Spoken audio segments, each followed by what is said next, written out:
I was in a relationship for 3.5 years. I was young. I met him at the age of 20.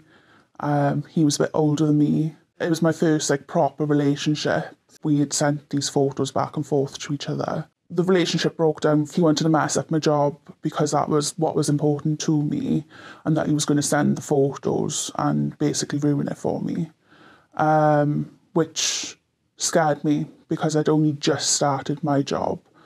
And I thought, oh, all these people are going to see me and think wrong of me.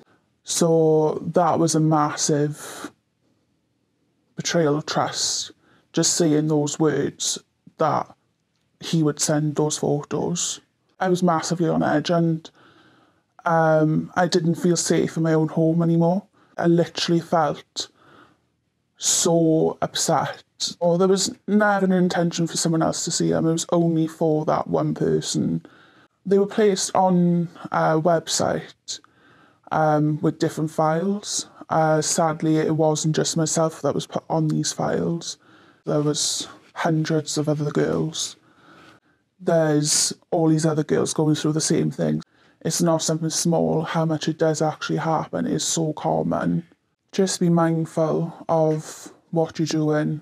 Once it's out there for all to see. I can't get those photos back. I'm 28 now. I sent these when I was 20. And they're gonna forever be there now on the site. It's hard. I've only just come to terms with it. I've had to have counselling. I've had good support. Unlike a lot of people, they don't have support. So that's what's helped me, and that's what's made me stronger. But it's affected my mental health massively because it wasn't something I wanted. It would never be something I want. I'm putting myself out there just so other people can be mindful of what they're doing and know there is support out there, whether you're reporting it to the police or reporting it to anyone. It doesn't matter who it is. You're not alone.